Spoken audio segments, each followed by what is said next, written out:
गुरु ब्रह्मा गुरुर्विष्णु गुरुर्देवो महेश्वर गुरु साक्षात् परब्रह्म तस्मै श्री गुरुवे नमः। निधये सर्वविद्यानां विसजे भवरोगिणां गुरुवे सर्वलोकानां दक्षिणामूर्तये नमः। देवानां च ऋषीणां च गुरुं काञ्चन सन्निभं बुद्धिमन्तं त्रिलोकेशं तं नमामि बृहस्पतिं। ज्योतिषाभिमाనులందరికీ నమస్కారం। దేవగురువు బృహస్పతి నవగ్రహాల్లో గురువుగా చెప్పబడేటువంటి ఈ గ్రహం 2025 ఫిబ్రవరి నెల 4వ తారీఖు మంగళవారం మధ్యాహ్నం 12:40 వృషభ రాశిలో వక్రాన్ని తొలగించుకొని వృషభ రాశిలోనే సక్రమ మార్గంలో ప్రయాణాన్ని కొనసాగిస్తాడు। ఈ గురువు వృషభ రాశిలో ఫిబ్రవరి నెల 2025 ఫిబ్రవరి నెల 4వ తారీఖు నుండి వక్రం తొలగించుకుని సక్రమ మార్గంలో ప్రయాణం చేయడం వల్ల ఎటువంటి ఫలితాలని 12 రాశుల వారు పొందగలుగుతారు? ఈ గురువు 2025 మే 14 వరకు అనగా 2025 ఫిబ్రవరి నెల 4వ తారీఖు నుండి 2025 మే నెల 14 వరకు ఇంచుమించుగా 100 రోజుల కాలం ఈయన వృషభ రాశిలో సక్రంగా ప్రయాణాన్ని కొనసాగిస్తాడు। ఈ రకంగా గురువు ఈ 100 రోజుల కాలంలో వృషభ రాశిలో వక్రాన్ని తొలగించుకొని ప్రయాణం చేసేటువంటి సందర్భాల్లో 12 రాశుల మీద గురు ప్రభావం ఎలా ఉంటుంది? సహజంగానే గురువు పరోపకారి, విద్యకు సంబంధించిన వాడు, ఏ పనైనా మనం చేయాలనుకుంటే విస్తరణ వ్యాపకాన్ని కలిగినటువంటి వాడు, సద్గుణాలను అందించేటువంటి ఈ గురువు మనం చేసేటువంటి ప్రతి పనికి కూడా గురుబలాన్ని మనం చూసుకుంటూ ఉంటాం। శుభకార్యం చేయాలన్నా, ఒక కళ్యాణం చేయాలన్నా, ఒక వివాహాది కార్యక్రమం ప్రారంభించాలన్నా, గృహాన్ని ప్రారంభించాలన్నా, గృహప్రవేశం చేయాలన్నా, ఇటువంటి శుభకార్యాలు చేయాలంటే మనం గురుబలం ఉందా లేదా అని ఆలోచిస్తూ ఉంటాం। అటువంటి గురుబలాన్ని అందించేటువంటి పరోపకారైనటువంటి విద్యావేత్త అయినటువంటి సద్గురుడైనటువంటి గురువు యొక్క ప్రభావం 12 రాశుల మీద ఎలా ఉంటుంది, అటువంటి ప్రభావాన్ని మనం ఏ రకంగా చూసుకోవాలి అనే విషయాన్ని ఇప్పుడు తెలుసుకోబోతున్నాం। ధనస్సు మీనరాశులకు అధిపతి అయినటువంటి ఈ బృహస్పతి, ఈ గురువు కర్కాటక రాశిలో ఉచ్చస్థానాన్ని పొందుతాడు, మకర రాశిలో నీచస్థానాన్ని పొందగలుగుతాడు, అనగా బలహీనపడతాడు। నవగ్రహాల్లో ఒక ప్రత్యేకమైనటువంటి విశిష్టతను, మంచికి మారుపేరుగా చెప్పేటువంటి గ్రహం గురుగ్రహం। విద్యార్జన పూర్తిగా చేయాలన్నా, ధనార్జన సక్రంగా జరగాలన్నా, ధర్మబద్ధంగా జీవనాన్ని కొనసాగించాలన్నా, మన మాటలతో జనాల్ని ఆకర్షించాలన్నా, జన సంబంధాలు పరిపూర్ణంగా ఉండాలన్నా, వృత్తి ఉద్యోగ వ్యాపారాల్లో మంచి పేరు ప్రఖ్యాతులు తెచ్చుకోవాలన్నా, సమాజంలో ఒక రకమైనటువంటి మీ ఉనికిని మీరు కాపాడుకొని ఒక గుర్తింపును తెచ్చుకోవాలన్నా కానీ గురుబలం మనకు ఉండాలి।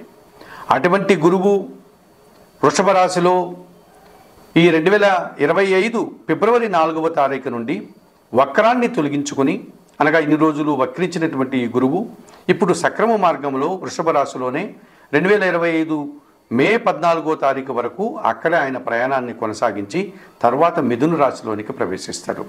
మరి వృషభ రాశిలో ఆయన సంచారం సక్రమ మార్గంలో వక్రాన్ని తొలగించుకుని సంచారం చేసేటువంటి ఈ 110 రోజుల కాలంలో ఇంచుమించుగా 12 రాశుల వారికి ఎటువంటి ఫలితాలు ఉంటాయి, ఈ ఫలితాల వల్ల ఎవరెవరికి గురుబలం ఉంది, ఎవరెవరికి గురుబలం లేదు, ఇటువంటి విషయాన్ని ఇప్పుడు మీరు తెలుసుకోబోతున్నారు। 2025 ఫిబ్రవరి నెల 4వ తారీఖు నుండి 2025 మే నెల 14వ తారీఖు వరకు గల ఈ 100 రోజుల కాలంలో వక్రం తొలగించినటువంటి గురువు గారు సక్రమ మార్గంలో వృషభ రాశిలో ప్రయాణిస్తున్నాడు। ఈ వృషభ రాశిలో గురు సంచారం వల్ల మేషరాశి వారి యొక్క ఫలితాలు, ఈ మేషరాశి వారికి ద్వితీయ భావమైనటువంటి వృషభ రాశిలో గురు సంచారం విశేషమైనటువంటి సుఫలితాలను అందిస్తుంది, అనగా 100% గురుబలాన్ని అందిస్తుంది। మేషరాశి వారికి భాగ్య వ్యయాధిపతి అయినటువంటి గురువు, అనగా ధనస్సు మీనరాశులకు అధిపతి అయినటువంటి ఈ గురువు, భాగ్యభావానికి వ్యయభావానికి అధిపతి అయినటువంటి ఈ గురువు ఈ వృషభ రాశిలో గురువు సంచరించేటువంటి ఈ కాలంలో తండ్రి గారి ఆరోగ్యం కుదుటపడడం వల్ల తండ్రి గారి సహకారాన్ని పొందగలుగుతారు. తండ్రి గారి విషయంలో మీరు సంతోషంగా ఉండగలుగుతారు. ఒక మంచి పని కోసం సమయాన్ని ధనాన్ని వెచ్చించి ఆ రకంగా మీరు సంతోషంగా ఉండేటువంటి వాతావరణం కనిపిస్తుంది. మీరు వెచ్చించేటువంటి మీ ప్రతిభ కానీ ధనం కానీ అది సద్వినియోగం అయ్యేటువంటి పరిస్థితి కనిపిస్తుంది. మీ మాటకు విలువ పెరుగుతుంది. స్థిరాస్తుల యొక్క ఆదాయాన్ని పెంచుకోగలుగుతారు. సమాజంలో గుర్తింపును తెచ్చుకోగలుగుతారు. వృత్తి, ఉద్యోగ, వ్యాపార, వ్యవసాయ రంగాల్లో మీరు రాణించగలుగుతారు. విద్యార్థులకు సుఫలితాలు రావడానికి అవకాశం ఉంటుంది. రాజకీయ నాయకులకు సమాజంలో మంచి గుర్తింపు తెచ్చుకోవడానికి అవకాశం కనిపిస్తుంది. ఈ రకంగా మేషరాశి వారికి ద్వితీయ భావంలో గురువు, భాగ్య వ్యయాధిపతి అయినటువంటి ఈ గురువు విశేషమైనటువంటి సుఫలితాలని, ఆర్థిక బలాన్ని, సమాజంలో గుర్తింపుని అందించగలుగుతాడు. విద్యారంగంలో పనిచేసే వారికి పదోన్నతులు కానీ నూతన ఉద్యోగాలు కానీ రావడానికి అవకాశం ఉంటుంది. విద్యార్థులకి ఊహించిన దానికంటే ఎక్కువ ఫలితాలు రావడానికి, పరీక్షల్లో సుఫలితాలు రావడానికి అవకాశం ఉంటుంది. విదేశాలకు వెళ్ళాలా అనుకున్నటువంటి విద్యార్థులు కానీ విదేశాల్లో ఉద్యోగాలు చేసేటువంటి వారికి కానీ ఒక రకమైనటువంటి సుఫలితాలు, అనుకూల ఫలితాలు రావడానికి అవకాశం ఉంటుంది. బ్యాంకు లావాదేవీలు కానీ ఇతరితర వ్యాపార లావాదేవీలు కానీ ఆర్థికపరమైన విషయాలు కానీ మీకు అనుకూలంగా ఉంటాయి. ఆర్థికపరమైనటువంటి విషయాలంతా కూడా మీరు ఆనందదాయకంగా ముందుకు వెళ్ళగలుగుతారు. కుటుంబంలో శుభకార్యాలు నిర్వర్తించుకోగలుగుతారు. స్థిరాస్తుల్ని పెంచుకోగలుగుతారు. మీ మాటకు విలువ పెరుగుతుంది. సమాజంలో గుర్తింపు తెచ్చుకోగలుగుతారు. వృత్తి, ఉద్యోగ, వ్యాపారాల్లో నూతన ఉద్యోగాలు రావడానికి అవకాశం ఉంటుంది. మీరు చేసేటువంటి వ్యాపారాలు ఏవైనా ఉంటే వాటిని మరింతగా విస్తరించుకోవడానికి అవకాశం ఉంటుంది. నూతన వ్యాపారాలు కూడా ప్రారంభించుకోగలుగుతారు. ఈ రకంగా మేషరాశి వారికి ద్వితీయ భావంలో గురువు విశేషమైనటువంటి సుఫలితాలని 100% గురుబలాన్ని అందిస్తాడు. ఈ గురువు యొక్క అనుకూలతలు ఉన్నటువంటి రాసులు కానీ, అనగా గురుబలాన్ని పొందేటువంటి రాసులు కానీ, గురుబలాన్ని 50% పొందేటువంటి రాసులు వారు కానీ, గురుబలాన్ని పూర్తిగా పొందలేని రాసులు వారు అందరూ కూడా ఈ పరిహారాలు నిర్వర్తించుకోవడం వల్ల గురువును అనుకూలపరుచుకొని శుభ ఫలితాలతో ముందుకు వెళ్ళడానికి అవకాశం ఉంటుంది.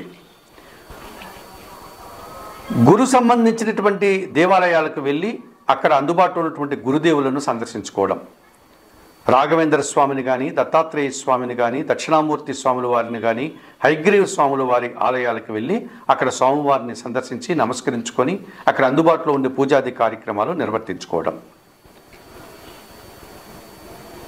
గురువుకు సంబంధించినటువంటి ధాన్యమైనటువంటి శనగలను గురువారం రోజు గురువులకు కానీ, పేద బ్రాహ్మణులకు కానీ, పేదవారికి కానీ దానం చేయడం. మీకు విద్యాబుద్ధులు నేర్పినటువంటి గురువులు కానీ, సమాజంలో పేరు ప్రఖ్యాతులు తెచ్చుకున్నటువంటి మీరు అభిమానించే గురువులకు కానీ 1 కేజీ శనగలను దానం చేయడం, పసుపు వర్ణపు పండ్లను వారికి అందించి వారి ఆశీస్సులు పొందడం, వారికి నమస్కరించుకోవడం. గురువుకు సంబంధించినటువంటి జీవిత చరిత్రలు కానీ, అనగా గురు చరిత్రాది పుస్తకాలను కానీ, దక్షిణామూర్తి శ్లోకాలు కానీ, హయగ్రీవ స్వామి స్తోత్రాలు కానీ చదువుకోవడం, పారాయణం చేయడం. శనగలను గురువారం రోజు బాగా ఉడికించి నైవేద్యంగా తయారు చేసి గురుదేవులకు నైవేద్య సమర్పణ చేయడం, పసుపు వర్ణపు పండ్లను గురుదేవులకు నైవేద్యంగా సమర్పించడం, పసుపు వర్ణపు పూలమాలను గురుదేవులకు అలంకరించుకోవడం.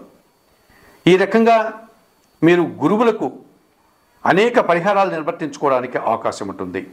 మీ కుటుంబంలో ఉన్నటువంటి పెద్దలను, తల్లిదండ్రులను గౌరవించడం, వారిని గురువులుగా భావించి వారికి నమస్కరించుకోవడం, ఇటువంటి కార్యక్రమాలు చేయడం వల్ల గురువు ప్రతికూలత నుంచి మీరు సానుకూల వాతావరణాన్ని పొందడానికి అవకాశం ఉంటుంది. ఇంకా అవకాశం ఉన్నవారు నవరత్నాల్లో కనక పుష్యరాగం, ఎల్లో సఫైర్ని కుడి చేతి చూపుడు వేలకు మీరు ధరించుకోగలిగితే మరింతగా కూడా గురుబలాన్ని పొందగలుగుతారు. చెప్పిన విషయాల్లో మీ స్థాయిని బట్టి, మీరు నిర్వర్తించుకునేటువంటి పరిహారాలను బట్టి, మీకు మీ సౌకర్యాన్ని బట్టి ఈ చెప్పిన అనేక పరిహారాల్లో మీకు అందుబాటులో ఉండే పరిహారాన్ని నిర్వర్తించి, అనగా గురుదేవులను సందర్శించి పూజాది కార్యక్రమాలు నిర్వర్తించుకోవడం, శనగలు దానం చేయడం, శనగల నైవేద్యంగా సమర్పించడం, పసుపు వర్ణపు అరటి పండ్లను గురువులకు సమర్పించడం, గురువులకు నమస్కరించి వారి ఆశీర్వచనాలు పొందడం, గురు చరిత్రాది పుస్తకాలు చదవడం, లేకపోతే దక్షిణామూర్తి శ్లోకాలు, హయగ్రీవ స్తోత్రాలు చదువుకోవడం వల్ల గురువు అనుకూలంగా సంచరించేటువంటి ఈ కాలంలో మరింత గురుబలాన్ని పొందవచ్చు. గురువు ప్రతికూలంగా సంచరించేటువంటి రాసులు వారు గురువును అనుకూలపరుచుకొని సుఫలితాలు పొందడానికి అవకాశం ఉంటుంది. జ్యోతిషాభిమానులైనటువంటి మీరందరూ కూడా చెప్పిన విషయాలన్నీ స్వీకరిస్తూ పరిహారాలు పాటిస్తూ ఆయుర ఆరోగ్యాలతో ఆర్థిక అభివృద్ధిని పొందాలని మనస్ఫూర్తిగా కోరుకుంటూ సర్వే జన సుఖినో భవంతు. నమస్కారం.